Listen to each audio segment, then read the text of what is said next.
Cell Health, reboot your body, omega-3 oil extracted from algae, strong heart, sharp mind, healthier you.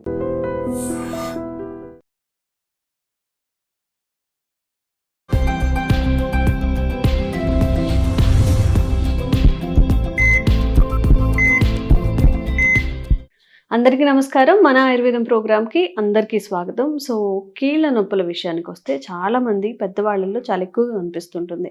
ఇక వర్షాకాలం, చలికాలం అయితే ఇంకా ఎక్కువగా గూడా ఈ బాధ అందరిని బాధపెడుతూ ఉంటుంది కీళ్ళ నొప్పులు అనేది.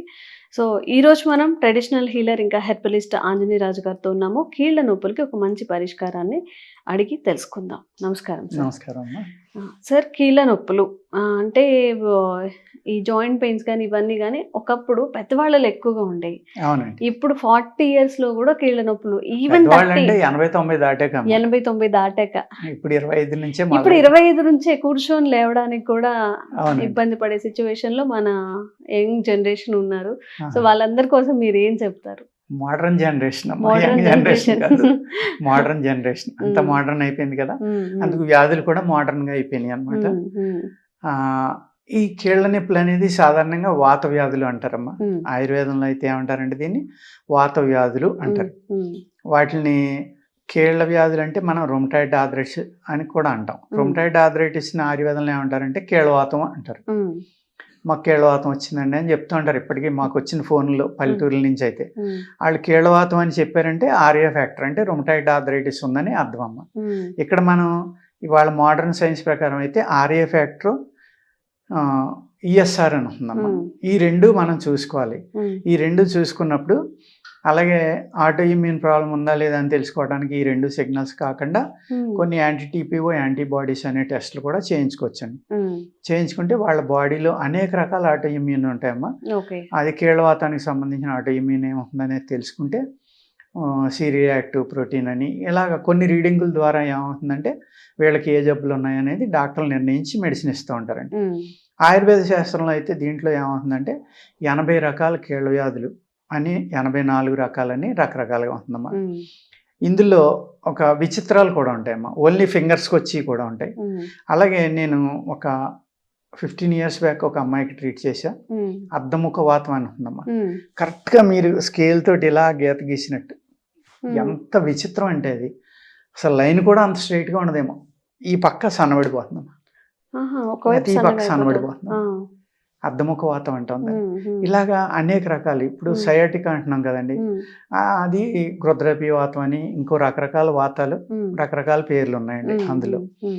ఇలాగా హనుమత్ వాతం అంటారు, రకరకాల పేర్లు అనమాట. కొంతమంది తెరుచుకుని మూసుకోదు, లేకపోతే మూసుకుపోయి తెరుచుకోదు, లేకపోతే భుజాలు సన్నబడిపోతూ ఉంటాయి, చేతులు సన్నబడిపోతాయి, కాళ్ళు ఇలా రకరకాలు అనమాట. రకరకాల వాత వ్యాధులమ్మ. ఈ 80 రకాలని కొంతమంది 84 రకాలని పూర్వకాలంలో మనకు చరకుడు సుశ్రుతుడు ఇలాంటి వాళ్ళు అనేక మంది అనేక రకాలుగా దాన్ని వ్యాఖ్యానం చేయటం జరిగిందండి. ఈ 80 రకాలు కూడా మనకి ఇక్కడ నరాల నొప్పుల, ఎముకల నొప్పుల, మజిల్ పెయిన్, ఈ 3 చూసుకోవాలండి. ఈ 3 కూడా ఏంటంటే ఇక్కడ కూడా అసలు విరుద్ధ ఆహారం అనేది అన్ని జబ్బులకి కారణం. ఆహారం ఎక్కడికి వెళ్తుంది? మన పొట్టలోకి వెళ్తుంది. ఆ పొట్ట ఏంటి? మనకి బాడీకి అన్ని రకాలుగా ఆహారాన్ని అరిగించి ఏ అవయవాలకి ఏమేమి ఉండాలి వాటికి కావాల్సిన ఆహారం పంపటం, అవి మళ్ళీ ఆ ఫ్లూయిడ్స్ రిలీజ్ చేయడం, అవి మన బాడీ అంతా స్ప్రెడ్ అవ్వడం, ఇవన్నీ జరుగుతాయి. అంటే మేజర్ మెకానిజం ఎక్కడ జరుగుతుందమ్మా? పొట్టలో జరుగుతుంది. ఆ పొట్ట అనేది జాగ్రత్తగా చూసుకుని టైమ్లీ తింటా, దాంట్లో చెడు ప్రభావం అనేది లేకుండా, చెడిపోయిన ఆహారం తీసుకోకుండా, నిల్వ ఆహారం తీసుకోకుండా ఉంటే కనుక అనేక రోగాల నుంచి బయటకు పడటానికి అవకాశం ఉంటుందమ్మా. అదేవిధంగా ఇప్పుడు జనం ఏం చేస్తున్నారు? ఒక ఆనపకాయ రసం తాగితే మంచిదని ఎవరైనా చెప్పారు అనుకోండి, మొత్తం దేశం అంతా ఆనపకాయ రసం తాగేస్తున్నారు. అది తాగడం కూడా ఎలాగా? దాన్ని మెడిసిన్ లాగా యూజ్ చేయట్లేదు. దాన్ని మన శరీరం వెయిట్ ఎంత తాగితే మంచిదని కాకుండా అందరూ తలవారు గ్లాసు తీసుకోవడం, అందరూ తాగేయడం. ఈ రొమటాయిడ్ ఎవరైతే వాత వ్యాధులతో ఉన్నారో వాళ్ళకి చాలా ప్రమాదం. అది ఇంకా వాతం పెరిగిపోయి వాళ్ళకి భయంకరంగా పెరిగిపోతాయి ఈ నొప్పులు కానీ ఇబ్బందులు కానీ. అంచేత ఇలాగా లేకపోతే కీర మంచిది, అందరూ కీర తినేయడం చాలా కదా అని. ఈ విధంగా పెసరపప్పు మంచిది, మంచి ప్రోటీన్ అంట, అందులో చాలా బాగుంటుందంట, తినేయడం. ఏ అయితే వాతకర పదార్థాలు ఉన్నాయో, ఏ అయితే వాటర్ ఎక్కువ ఉన్నాయో అవి తీసుకోకూడదండి. మళ్ళీ ఇక్కడ బూడిద గుమ్మడికాయ పర్వాలేదమ్మా, అది కూడా చలవే. ఏది వాడినా కంటిన్యూ వాడకూడదు, ఓకే. కొన్నాళ్ళు గ్యాప్ ఇచ్చి మధ్య మధ్యన వాడుకుంటూ ఉండాలి. ఈ కరోనా వచ్చాక అనేక మంది అనేక రకాల డికాక్షన్స్ తాగేస్తున్నారమ్మా. నేరేడాకులని, జామాకులని, మామిడాకులని, లేకపోతే ఇంకా అది ఇది అని లేదు, ఏది దొరికితే అది. ఎవరో ఒకరు చెప్తున్నారు, అది ఫాలో అవుతున్నారు. లేకపోతే సొంటి పిప్పలి తాగుతున్నాం అని, లేకపోతే పసుపు వేసుకుని తాగుతున్నాం అని. పసుపు అనేది ప్రపంచ ప్రఖ్యాతిగాంచిందమ్మా ఇప్పుడు నిజం చెప్పాలంటే. ములగాకు, పసుపు, ఈ రెండు, మొరింగా అనేవాడికి అన్ని ఇతర దేశాల్లో కూడా విపరీతమైన డిమాండ్ అమ్మ దానికి. హయ్యెస్ట్ మినరల్స్, కాల్షియం ఇవన్నీ ఉంటాయి, అది చాలా మంచిదని. అదేవిధంగా పసుపులో ఉన్న కుర్కుమిన్ అనేది ఇన్ఫ్లమేషన్ కానీ అనేక రకాల వ్యాధులను తగ్గిస్తుంది, బాడీలో ఉన్నాయి. ఒబిసిటీ తగ్గిస్తుంది, ఇన్ఫ్లమేషన్ తగ్గిస్తుంది, బ్యాక్టీరియాని చంపుతుంది, anti bacterial, anti fungal, at the same time immunity పెంచుతుంది. ఇలాగా ఈ ఆహారాలను మార్చుకుని మనం ఇటువంటి సీజనల్ ఫుడ్స్ జాగ్రత్తగా తీసుకుంటా, ఎవరో చెప్పారని మన శరీర తత్వాన్ని చూసుకోకుండా ఏది పడితే తినకుండా జాగ్రత్తగా తీసుకుంటే కనుక త్రికటుకాలు అనేది వాత వ్యాధుల మీద ఎక్కువే పనిచేస్తుందమ్మా. ఆ త్రికటుకాల్లోనే ఇంకా కొన్ని రకాలు కలిపి మన ఇది తేజ్పత్త అంటాం మేము, బిర్యానీ ఆకు, దాన్ని ఆకుపత్రి అంటారమ్మా. అది ఆకలిని పెంచుతుంది, వాతాన్ని తగ్గిస్తుంది, రక్తశుద్ధి చేస్తుంది. ఇలాగా కొన్ని కొన్ని కాంబినేషన్స్ తోటి చేసి ఈ వాతాల మీద ఇస్తారమ్మా. అందులో గుగ్గిలం అనేది కూడా చాలా ఫేమస్ అన్నమాట. ఈ వాత వ్యాధుల మీద శిలాజిత్తు, గుగ్గిలం, ఆయుర్వేద శాస్త్రంలో ఆ కాంబినేషన్లో కూడా అనేక రకాల మందులు ఉన్నాయండి. పూర్వం రసశాస్త్రం ఉండగా అయితే ఏంటంటే, ఇప్పుడు కూడా ఉందిలేండి, లేదని కాదు నేను చెప్పేది, రసౌషధాలు వాడితే కిడ్నీలు పోతాయి, మెటల్స్ వాడితే అనేది మన ట్రెడిషన్లో ఏంటంటే, ఏదైతే భారతీయ జ్ఞానం అనేది ఉందో, విద్య కానీ విజ్ఞానం కానీ, దాన్ని పాడు చేయాలి అంటే ఏం చేయాలంటే, ఈ భస్మాలు తింటే ప్రమాదము, భస్మాలు తింటే మీరు కిడ్నీలు పోతాయి, లివర్ పోతుంది అనేది గుడ్డిగా చెప్పడం, గుడ్డిగా నమ్మటం అలవాటైపోయిందమ్మా. అదే భస్మాన్ని, బంగారాన్ని అమెరికాలో లాస్ట్ 15-20 years నుంచి నానో టెక్నాలజీ ద్వారా భస్మం చేసి బ్రెయిన్ క్యాన్సర్ మీద, అనేక రకాల క్యాన్సర్స్ మీద వాడడం, అది మంచి ఫలితాలను ఇవ్వడం జరుగుతుందండి. మనం చేయకూడదు, వాళ్ళు చేయొచ్చు. ఈ విధంగా మనం అంటే తెలివి తక్కువగా ఉన్నామా, భ్రమలో ఉన్నామా, లేకపోతే మన నాలెడ్జ్ని మనం కోల్పోయామా? మనకున్న ఏదైతే జ్ఞానం ఉందో దాన్ని కోల్పోయి ఎవరు ఏది చెప్తే అది నమ్మటం నేర్చుకున్నాం. కాబట్టి మనం మన యొక్క జ్ఞానాన్ని పూర్తిగా పాడు చేసుకోవడం వల్ల ఇన్ని రకాలైన ఇబ్బందులు వచ్చినాయండి. అంచేత ఏంటంటే, పూర్వం పాదరసం ఉందమ్మా. పాదరసం ఒక అద్భుతమైన ప్రక్రియ. రసం అంటే ఆ పాదరసం అనేది 30 times వాటర్ మీద ఎక్స్ట్రా వెయిట్ ఉంటుందమ్మా. ఓన్లీ లిక్విడ్ మెటల్, భూమి మీద ఉన్న లిక్విడ్ మెటల్ అమ్మా. అది ద్రవ పదార్థమైన లోహం. అది ఎంత చిన్న మైక్రాన్స్గా రూపుదిద్దుకోగలదంటే మీ తల వెంట్రుకలో కూడా వెళ్ళిపోతుందమ్మా. అంత అద్భుతమైన పాదరసాన్ని మన వాళ్ళు ఏం చేశారంటే, దానికి పాదరసం సూర్యుడైతే గంధకం చంద్రుడు. ఈ పాదరసంలో ఉన్న తీక్ష్ణతని తగ్గించాలి అంటే గంధకం కలిపేవారు.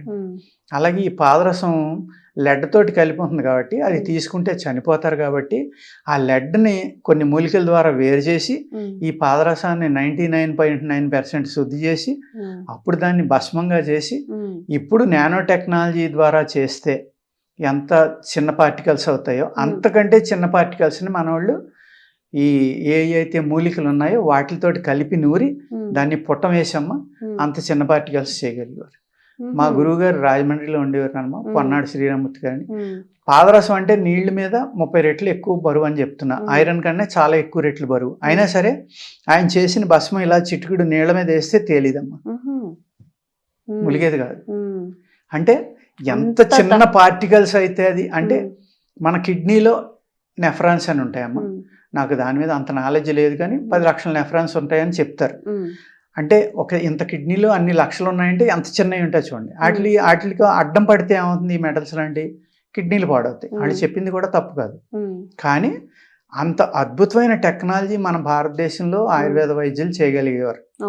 పాదరసాన్ని ఒక 16 నుంచి 18 రకాలుగా పూసలు కడతారమ్మా, సాలిఫైడ్ చేస్తారు. ఆ మోడర్న్ సైన్స్లో లెడ్ కలిపితే కానీ సాలిఫైడ్ అవ్వదు అనేది నేను గూగుల్లో చదివా. ఉన్న పాదరసాన్ని ఏమీ కలపకుండా శుద్ధి చేసి మరి ఉన్న లెడ్డను తీసేసి దాన్ని సాలిఫైడ్ చేస్తారమ్మా, దాన్ని భస్మం చేస్తారు, దాన్ని సింధూరం చేస్తారు, అనేక రకాల ప్రక్రియ. దాంతో పాదరసంలో ఉన్న అద్భుతమైన గుణం ఏంటంటే ఆయుర్వేద ప్రకారం మనం ఏ మూలికనైతే దాంట్లో నూరేమో ఆ మూలికా రసం భావనలు అంటారు. ఒకే మూలికని ఒక వారం రోజులు ఆ పాదరసంలో వేసి నూరదా అని ఉంటాం. ఆ మూలికలో ఉన్న మెడిసినల్ ప్రాపర్టీస్ అన్నీ అది తీసేసుకుంటుంది. దాన్ని భస్మం చేస్తాం. చేసినప్పుడు ఆ మైన్యూట్ పార్టికల్స్ కింద అవుతుంది. ఈ మూలికల యొక్క శక్తిని అది తీసుకుని ఆ పార్టికల్స్ శరీరానికి అందిస్తాయి. అది కూడా అది చేరలేని ప్రదేశం అంటూ మీ శరీరంలో ఏది మిగలదు కాబట్టి దాన్ని ఒక క్యారియర్గా, ఒక అద్భుతమైన మెడిసిన్గా మన పూర్వీకులు వాడడం జరిగిందండి. వీళ్ళు అనేక రకాల మెటల్స్ని, అనేక రకాల స్టోన్స్ని వజ్రభస్మం అంటారు, పగడ భస్మం అంటారు, అన్నిని ప్రవాళ భస్మం అంటారు, లోహ భస్మం అంటారు, అయస్కాంత భస్మం అంటారు. అసలు వీళ్ళు భస్మం చేయిందంటూ ఈ భూమి మీద ఏది లేదు.